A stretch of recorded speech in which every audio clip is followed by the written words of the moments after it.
Hi guys, welcome back to SB1 updates. SB1 அப்டேட்ஸில் இன்றைக்கி நம்ம என்ன பார்க்க போகிறோம் அப்படின்னா, இந்த வீடியோ நீங்கள் புதுசாக பார்க்குறீங்க அப்படின்னா பார்ட் 1 ஆல்ரெடி நான் ரிலீஸ் பண்ணியிருக்கேன். ஸோ அந்த வீடியோவை பாருங்கள். அதில் என்னென்னா SBO கிட்ட நான் நிறைய கொஷின்ஸ் கேட்டிருந்தேன். ஸோ அதற்கு ஆன்சர் எனக்கு நோட்டீஸ் போர்டில் கிடச்சிது. ப்ளஸ் என்னோடய சேனல்லையுமே சில கமெண்ட்ஸ் எல்லாம் இருந்தது. ஸோ நான் இன்றைக்கி வீடியோவில் கமெண்ட்ஸை பற்றி நான் ரீட் பண்ண போகிறது கிடையாது. நான் ஏன் நேற்று எனக்கு நோட்டீஸ் போர்டில் சில விஷயங்களுக்கு நான் கம்பல்சரி இப்போ நான் ரிப்ளை பண்ணியே ஆகணுன்ற கட்டாயத்தினால நான் இப்போ இங்கே ரிப்ளை பண்ண வந்திருக்கேன். எனக்கு யாரை பார்த்தும் பயம் கிடையாது. மடியில் கனம் இருந்தால் தான் வழியில் பயம் இருக்கும் அப்படின்னு சொல்லுவாங்க. எனக்கு யாரை பார்த்தும் பயம் கிடையாது. நேற்று நான் ஏன் என்னோடய காண்டாக்ட் நம்பரும் என்னோடய ஸ்டாஃப் ஐடியும் நான் இங்கே நோட்டீஸ் சாருக்கு கேட்டப்போ எனக்கு கமெண்ட் செக்ஷனில் வந்தப்போ நான் ஏன் கொடுக்கல அப்படின்னா, விமன் சேஃப்டின்னு நீங்களே 2-3 டைம் நோட்டீஸ் போர்டில் ஆடியோ போட்டுறீங்க. எனக்கு அது நல்லா ஞாபகம் இருக்குது. நீங்களே போட்டிருந்தீங்க. அண்ட் அதுக்கு முன்னாடி ஒரு தடவை நீங்களே யார் ஸ்டாஃப் ஐடி கேட்டாலும் கொடுக்காதீங்க அப்படிங்கிற ஒரு விஷயம் சொல்லியிருந்தீங்க. அப்படி இருக்கிற பட்சத்தில் என்னோட சோஷியல் மீடியாவில் என்னோட யூடியூப்பில் நீங்கள் என்கிட்ட பேசணும் அப்படின்னு நீங்கள் நினச்சிங்கன்னா நீங்கள் என்ன சொல்லியிருக்கலாம் அப்படின்னா, என்னோட நம்பரை நீ யாராவது கமெண்டேட்டை வாங்கிட்டு எனக்கு கால் பண்ணுமா, நம்ம 2 பேரும் பேசலாம் அப்படின்னு நீங்கள் சொல்லியிருக்கணும்.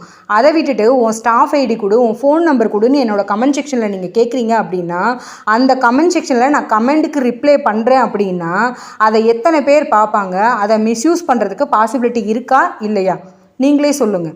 நீங்கள் கேட்டது கரெக்டாக? ஃபஸ்ட்டு நீங்கள் கேட்ட விதம் தவறு. அதனால தான் நான் உங்களுக்கு ரிப்ளை பண்ணலை.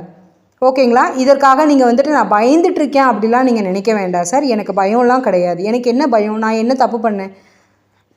ரெண்டாவது முக்கியமான விஷயம் என்ன அப்படின்னா, காமனாக சில விஷயங்கள் கேட்டிருந்தீங்க. என்ன சொல்லியிருந்தீங்க என்ன அப்படின்னா, 30,000க்கு மேலே இன்றைக்கி ரிசீவ் பண்ணவங்க தான் SBI பற்றி நிறைய பேசியிருக்காங்க அப்படின்னு சொல்லிங்க. உங்களோட கம்பெனியில் நான் 30,000 ருபீஸ்லாம் நான் ரிசீவ் பண்ணவே கிடையாது.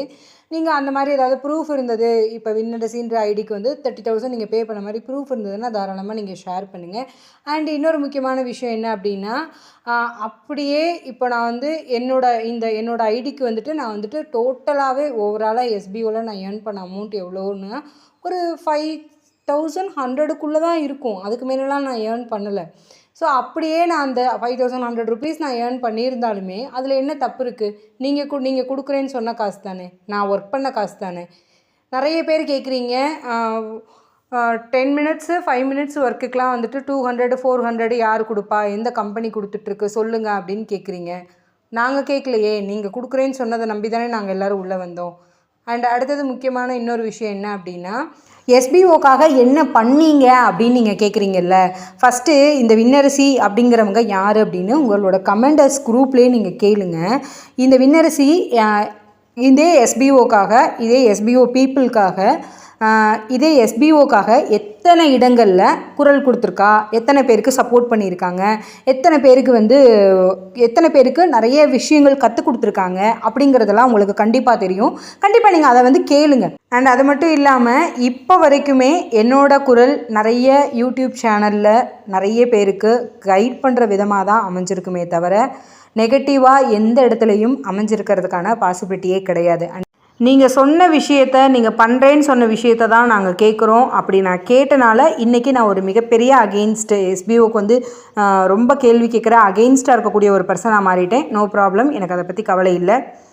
இன்னொரு முக்கியமான விஷயம், என்னோடய யூடியூப் சேனலில் நிறைய வேறு கம்பெனி கான்செப்ட் எல்லாம் இருக்குது அப்படின்னா அந்த வீடியோலாம் ஃபுல்லாக பார்த்தீங்கன்னா உங்களுக்கு தெரியும். அதெல்லாம் அந்த கம்பெனிஸை ப்ரமோட் பண்ணுறதுக்காக இல்லை.